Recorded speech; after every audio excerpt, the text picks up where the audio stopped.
ಅನಿವಾರ್ಯ ಪರಿಸ್ಥಿತಿ ನಿರ್ಮಾಣ ಆದ ಬೆನ್ನಿಗೆ ಸಚಿವ ನಾಗೇಂದ್ರ ತಮ್ಮ ಸಚಿವ ಸ್ಥಾನಕ್ಕೆ ರಾಜೀನಾಮೆಯನ್ನು ಸಲ್ಲಿಸಿದ್ದಾರೆ. ಮುಖ್ಯಮಂತ್ರಿ ಸಿದ್ದರಾಮಯ್ಯ ಅವರನ್ನು ಭೇಟಿಯಾಗಿ ರಾಜೀನಾಮೆಯನ್ನು ಸಲ್ಲಿಸಿ ಅವರು ಹೊರಟು ಹೋಗಿದ್ದಾರೆ. ಆ ದೃಶ್ಯವನ್ನು ನೀವು ಗಮನಿಸ್ತಾ ಇದ್ದೀರಿ. ಈಗ ನಮ್ಮ ಜೊತೆಗೆ ಮಾತನಾಡೋದಕ್ಕೆ ಚಂದ್ರಶೇಖರನ್ ಅವರ ಪತ್ನಿ, ಅಂದರೆ ಆತ್ಮಹತ್ಯೆಗೆ ಶರಣಾದಂಥ ಅಧಿಕಾರಿ ಚಂದ್ರಶೇಖರನ್ ಅವರ ಪತ್ನಿ ಕವಿತಾ ಅವರು ಫೋನ್ ಸಂಪರ್ಕದಲ್ಲಿ. ಕವಿತಾ ಅವರೇ ನಮಸ್ಕಾರ. ನಮಸ್ಕಾರ ಸರ್. ನಮಸ್ತೆ. ಏನು ಹೇಳ್ತೀರಮ್ಮ ಈ ಹೊತ್ತಲ್ಲಿ ತಾವು? ಸರ್, ಅದೇ ಯಾರೇ ತಪ್ಪಿತಸ್ಥರಾದ್ರೂ ಹೆಚ್ಚಿನ ತನಿಖೆ ಆಗ್ಬೇಕು ಸರ್ ನಮ್ಗೆ. ಈಗ ಸಚಿವರು ರಾಜೀನಾಮೆ ಕೊಟ್ಟರು. ತಮ್ಮ ಪ್ರತಿಕ್ರಿಯೆ ಏನು? ಈ ರಾಜೀನಾಮೆಯನ್ನು ಬಯಸಿದ್ರಾ ತಾವು? ರಾಜೀನಾಮೆ ಕೊಡಬೇಕು ಅಂತ ಬಯಸಿದ್ರಾ ತಾವು? ಸರ್, ಅದೇ ಸರ್, ತಪ್ಪಿತಸ್ಥರು ಯಾರೇ ಆಗ್ಲಿ ಸರ್, ಅವ್ರ ರಾಜೀನಾಮೆ ಆಗ್ಲಿ ಇನ್ನೊಂದಾಗ್ಲಿ ನಮ್ಗೆ ಅದು ಗೊತ್ತಿಲ್ಲ ಸರ್. ನಮ್ಗೆ ನಾವು ಹೇಳ್ತಾ ಇರೋದು ಯಾರೇ ಶಿಕ್ಷೆ ತಪ್ಪು ಯಾರ್ದಿದೆಯೋ ಅವರು ಹೆಚ್ಚಿನ ಶಿಕ್ಷೆ ಆಗ್ಬೇಕು ಅಂತ ನಾವು ಕೇಳ್ಕೊಂತ ಇದೀವಿ ಸರ್. ಈಗ ಕವಿತಾ ಅವರೇ, ಈಗ ಸರ್ಕಾರದ ಈಗ ಹೋಮ್ ಮಿನಿಸ್ಟರ್ ಎಲ್ಲ ನಿಮ್ಮನ್ನು ಭೇಟಿ ಆಗಿದ್ರು. ಆ ಸಂದರ್ಭದಲ್ಲಿ ಏನ್ ಹೇಳಿದ್ರು? ಆ ಸಂದರ್ಭ ತಮಗೆ ಏನ್ ಭರವಸೆ ಕೊಟ್ಟಿದ್ರು? ಅದೇ ಸರ್, ಅವರು ಹೆಚ್ಚಿನ ತನಿಖೆ ಆಗ್ಬೇಕು, SIT ತನಿಖೆ ಆಗ್ಬೇಕು, CID ತನಿಖೆ ಆಗ್ಬೇಕು, ಯಾರೇ ತಪ್ಪಿತಸ್ಥರಿದ್ರು ಅವರಿಗೆ ಶಿಕ್ಷೆ ಆಗತ್ತೆ ಅಂತ ಹೇಳಿದ್ರು ಸರ್. ಅವರು ನಿಮ್ಮ ಮನೆಯ ಸಾವಿಗೆ ನ್ಯಾಯ ಕೊಡಿಸ್ತೀವಿ ಅಂತ ಹೇಳಿದ್ರು ಸರ್ ಅವರು. ಈ ಅಕ್ರಮ ಆಯ್ತಲ್ಲ ಕವಿತಾ ಅವರೇ, ಆ ಸಂದರ್ಭದಲ್ಲಿ ನಿಮ್ಮ ಯಜಮಾನರು ನಿಮ್ಮ ಬಳಿ ಏನಾದರೂ ಹೇಳ್ಕೊಂಡಿದ್ರಾ? ಒತ್ತಡ ಆಯ್ತು, ನನಗೆ ಇಂತಿಂಥವರಿಂದ ಒತ್ತಡ ಆಯ್ತು, ನಿಮ್ಮ ಬಳಿ ಏನಾದರೂ ಹೇಳ್ಕೊಂಡಿದ್ರಾ ಆ ಸಂದರ್ಭದಲ್ಲಿ? ಸರ್, ಇಲ್ಲ ಸರ್, ಆ ರೀತಿ ಏನೂ ಹೇಳ್ಕೊಂಡಿರ್ಲಿಲ್ಲ ಸರ್ ಅವ್ರು. ಮನೆ ಆಫೀಸ್ ವಿಷಯ ಯಾವುದೇನೋ ಮನೆಯಲ್ಲಿ ಶೇರ್ ಮಾಡಿರ್ಲಿಲ್ಲ ಸರ್. ಅವರು ಹೇಳ್ಕೊಂಡು ಇರ್ಲಿಲ್ಲ, ಆ ತರ ಎಲ್ಲ ಏನು ಹೇಳ್ಕೊಂಡಿರ್ಲಿಲ್ಲ ಸರ್ ಅವರು. ಅಂದ್ರೆ ಡೆತ್ ನೋಟಲ್ಲಿ ಅವ್ರು ಬರ್ದಿದ್ದಾರೆ, ನಾನು ಸಚಿವರ ಕಚೇರಿ ಗಮನಕ್ಕೆ ತಂದರೂ ಕೂಡ ಅವರು ಗೌಪ್ಯವಾಗಿಡು ಅಂತ ಸೂಚಿಸಿದ್ರು ಅಂತ ಬರ್ದಿದ್ದಾರೆ. ಅದಕ್ಕೆ ಕಾರಣಕ್ಕೆ ಕೇಳಿದೆ, ನಿಮ್ಗೆ ಏನಾದರೂ ಗೊತ್ತಿತ್ತಾ ಈ ಬಗ್ಗೆ ಅಂತ? ಇಲ್ಲ ಸರ್, ಗೊತ್ತಿರ್ಲಿಲ್ಲ, ನಮ್ಗೆ ಯಾವುದೇ ಗೊತ್ತಿರ್ಲಿಲ್ಲ. ಅಂದ್ರೆ ನಿಮ್ಮ ಬಳಿ ಯಾವುದೂ ಕೂಡ ಡಿಸ್ಕಸ್ ಮಾಡ್ತಾ ಇರಲಿಲ್ಲ? ಇಲ್ಲ ಸರ್, ಆಫೀಸ್ ವಿಷಯ ಏನು ಡಿಸ್ಕಸ್ ಮಾಡ್ತಾ ಇರ್ಲಿಲ್ಲ.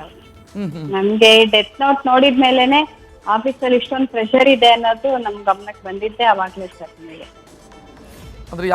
ಒಂದ್ ತಿಂಗಳಿಂದ ಅವ್ರ ಮನೇಲಿ ಹೆಚ್ಚು ಮಾತಾಡ್ತಿರ್ಲಿಲ್ಲ ಸರ್ ಅವರು. ಅವಾಗ ನಾನು ಆದ್ರೂ ಕೇಳಿದ್ವಿ, ಮನೇಲಿ ಏನಾದ್ರು ಆಫೀಸಲ್ಲಿ ಏನಾದ್ರು ತೊಂದರೆ ಆಗ್ತಿದ್ಯಾ, ಇಲ್ಲ ಆರೋಗ್ಯದ ಸಮಸ್ಯೆ ಆಗ್ತಿದ್ಯಾ ಅಂತಾನು ನಾವು ಕೇಳಿದ್ವಿ ಸರ್. ಆದ್ರೆ ಏನು ಇಲ್ಲ, ನನ್ಗೆ ಆತರ ಏನು ಇಲ್ಲ ಅಂತ ಹೇಳ್ಕೊಂಡಿದ್ರು. ಬಟ್ ಅದು ಈಗ ನಾವು ಡೆತ್ ನೋಟ್ ನೋಡಿದ್ಮೇಲೆ ನಮ್ಗೆ ಮಾಹಿತಿ ಸಿಕ್ಕಿರೋದು ಸರ್, ನಮ್ಗೆ ಎಷ್ಟೊಂದು ಪ್ರೆಷರ್ ಇದೆ ಅನ್ನೋದು ಗೊತ್ತಾಯ್ತು ಸರ್.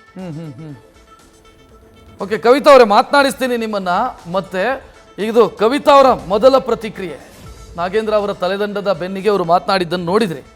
ಅಂದರೆ ನಮಗೆ ನ್ಯಾಯ ಸಿಗಬೇಕು ಈ ಕೇಸ್ನಲ್ಲಿ. ಯಾರು ತಪ್ಪಿತಸ್ಥರಿದ್ದಾರೋ, ತನ್ನ ಪತಿಯ ಸಾವಿಗೆ ಯಾರು ಕಾರಣರಾದರೋ ಅವರಿಗೆ ಶಿಕ್ಷೆ ಆಗಬೇಕು ಅಂತ ಅವರು ಕವಿತಾ ಅವರು ಬಯಸ್ತಾ ಇದ್ದಾರೆ. ಮತ್ತು ಏನು ಸರ್ಕಾರ ಅವರಿಗೆ ಕೊಟ್ಟಿರುವಂಥ ಭರವಸೆಯ ಬಗ್ಗೆಯೂ ಕೂಡ ಅವರು ಮಾತನಾಡಿದರು. ಪರಮೇಶ್ವರ್ ಅವರನ್ನು ಭೇಟಿಯಾಗಿದ್ದರು. ಚಂದ್ರಶೇಖರನ್ ಅವರು ನಿಧನರಾದ ನಂತರ ಅಥವಾ ಆತ್ಮಹತ್ಯೆಗೆ ಶರಣಾದ ನಂತರ ಅವರನ್ನು ಭೇಟಿಯಾದಂಥ ಸಂದರ್ಭದಲ್ಲಿ ಒಂದಿಷ್ಟು ಭರವಸೆಯನ್ನು ಕೊಟ್ಟಿದ್ದರು. ಈಗ ಕವಿತಾ ಅವರು ನೇರ ಸಂಪರ್ಕಕ್ಕೆ ಸಿಗ್ತಾ ಇದ್ದಾರೆ. ಕವಿತಾ ಅವರೇ ನಮಸ್ತೆ.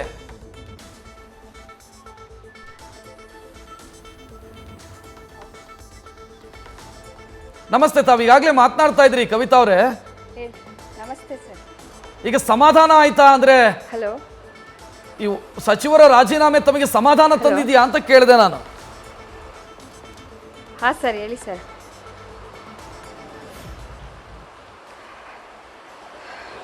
ಸಮಾಧಾನ ತಂದಿದ್ಯಾ ಕವಿತಾ ಅವರೇ ಈಗ ರಾಜೀನಾಮೆ ಕೊಟ್ಟಿರೋದು ಅಥವಾ ರಾಜೀನಾಮೆ ಪಡೆದಿರೋದು? ಸಮಾಧಾನ ತಂದಿದೆ ಸರ್. ಅಂದ್ರೆ ಹೆಚ್ಚಿನ ಶಿಕ್ಷೆ ಇದು, ಹೆಚ್ಚಿನ ತನಿಖೆ ಆಗಿರೋದ್ರಿಂದ ನಮಗೆ ಒಂದು ರೀತಿ ಸಮಾಧಾನ ತಂದಿದೆ ಸರ್. ಸಮಾಧಾನ ಆಗಿದೆ ಸರ್ ಒಂದು ಇದರಲ್ಲಿ. ಆದರೆ ಇನ್ನೂ ಹೆಚ್ಚಿನ ತನಿಖೆ ಆಗಬೇಕು ಅಂತ ನಾನು ನಿಮ್ಮ ಮುಂದೆ ಕೇಳ್ಕೊತಾ ಇದ್ದೀನಿ ಸರ್. ನಾನು ಕವಿತಾ ಅವ್ರ ತನಿಖೆ ಸರಿಯಾಗಿ ಆಗ್ತಿಲ್ಲ ಅಂತ ಏನಾದರೂ ನಿಮಗೆ ಅನಿಸ್ತಾ ಇದೆಯಾ? ಸರಿ ಹೋಗ್ತಿಲ್ಲ ಈ ತನಿಖೆ ಅಂತ ಏನಾದರೂ ಆ ರೀತಿಯ ಭಾವನೆ ಏನಾದರೂ ಇದೆಯಾ ತಮಗೆ?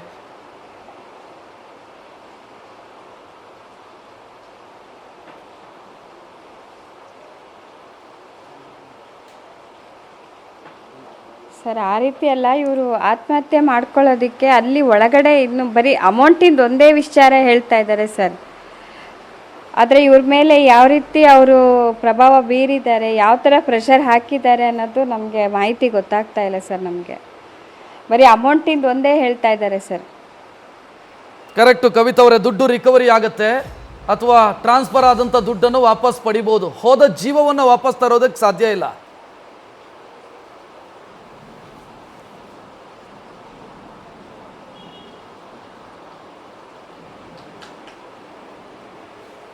ಹೌದು ಸರ್, ಅದನ್ನೇ ಕೇಳ್ತಾರೆ ಸರ್ ನಾವು. ಬಟ್ ಅಮೌಂಟ್ ಒಂದೇ ಬಿಟ್ಟರೆ ಬೇರೆ ಏನು ವಿಚಾರ ನಡೀತು ಅನ್ನೋದು ಗೊತ್ತಾಗಿಲ್ವಲ್ಲ ಸರ್ ನಮಗೆ. ಈಗ ನಿಮ್ಮ ಪತಿ ಪ್ರೆಷರ್ ಹಾಕಿದ್ದಾರೆ ಅನ್ನೋದು ನಮಗೆ ಸತ್ಯ ಹೊರಗಡೆ ಬರಬೇಕು ಸರ್. ನನಗೆ ಈಗ ನಿಮ್ಮ ಪತಿ ಸಾವಿಗೆ ಶರಣಾಗೋದಕ್ಕಿಂತ ಮೊದಲು ಒಂದು ಡೆತ್ ನೋಟ್ ಬರೆದಿಟ್ಟು ಅದರಲ್ಲಿ ನನ್ನ ಸಾವಿಗೆ ಯಾರ್ಯಾರು ಕಾರಣ ಅಂತ ಉಲ್ಲೇಖ ಮಾಡಿದ್ದಾರೆ. ಅದರ ಆಧಾರದ ಮೇಲೆ ಒಂದು FIR ಆಗಬೇಕಿತ್ತು, FIR ಮಾಡಿ ತನಿಖೆ ಆಗಬೇಕಿತ್ತು ಮತ್ತು ಅದರಲ್ಲಿ ಯಾರ್ಯಾರೆಲ್ಲ ಇದ್ದಾರೋ ಅವರನ್ನು ಅರೆಸ್ಟ್ ಮಾಡಬೇಕಿತ್ತು.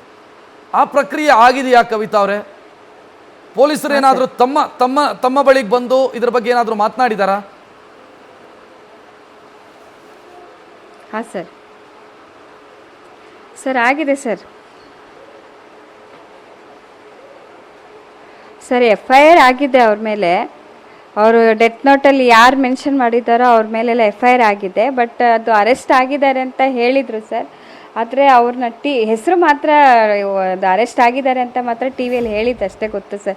ಪೊಲೀಸ್ನವ್ರು ಬಂದು ನಮಗೇನು ಹೇಳಿಲ್ಲ ಸರ್ ನಮಗೆ. ಕವಿತಾ ಅವರೇ, ಯಾಕೆಂತಂದರೆ ಇಲ್ಲಿ ಕನ್ಫ್ಯೂಷನ್ ಆಗಬಾರ್ದು ಅಂತ ನಾನು ಕೇಳ್ತಾ ಇದ್ದೀನಿ. ಕಾರಣ ಆತ್ಮಹತ್ಯೆಗೆ ಪ್ರಚೋದನೆ ಕೊಟ್ಟರು ಅಂತ FIR ಆಗಬೇಕು. ಇಲ್ಲಿ ಅಕ್ರಮದ್ದು ಬೇರೆನೇ. ಅದು ಅಕ್ರಮದ ಬಗ್ಗೆ FIR ಮಾಡಬೇಕಾಗಿರೋದು ನಿಗಮ. ನೀವು ನಿಮ್ಮ ಪತಿಯನ್ನ ಕಳ್ಕೊಂಡಿದ್ದೀರಿ, ಅವರ ಆತ್ಮಹತ್ಯೆಗೆ ಪ್ರಚೋದನೆ ಕೊಟ್ಟವ್ರ ಮೇಲೆ FIR ಆಗಬೇಕು. ಅದಾಗಿದೆಯಾ ಅಂತ ಕೇಳಿದೆ ನಾನು. ಹೌದು ಸರ್, ಹೌದು ಸರ್.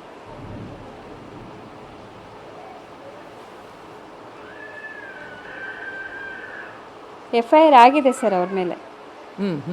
BB ಪದ್ಮನಾಭನ್ ಮೇಲೂ ಆಗಿದೆ, ಪರಶುರಾಮನ್ ಲೆಕ್ಕಾಧಿಕಾರಿ ಮೇಲೂ ಆಗಿದೆ, ಮತ್ತು ಯೂನಿಯನ್ ಬ್ಯಾಂಕ್ ಹೆಡ್ ಮೇಡಮ್ ಆಗಿದೆ ಅಂತ ಸುಷ್ಮಿತಾ ರಾಹುಲ್ ಅವ್ರ ಬಗ್ಗೆನೂ FIR ಆಗಿದೆ ಸರ್. ಈಗ ಹೋಮ್ ಮಿನಿಸ್ಟ್ರು ಬಂದ್ರಲ್ಲ ಕವಿತಾ ಅವರೇ, ಅವತ್ತು ತಮ್ಮ ಮನೆಗೆ ಪರಮೇಶ್ವರ್ ಅವರು ಬಂದಾಗ ಏನು ಹೇಳಿದರು ನಿಮಗೆ? ಏನು ಪರ್ಟಿಕ್ಯುಲರ್ ಆಗಿ ಒಂದಿಷ್ಟು ಭರವಸೆಯನ್ನು ಕೊಟ್ಟಿರ್ತಾರೆ, ಏನು ಹೇಳಿದರು ಆ ಸಂದರ್ಭ? ಹಾಂ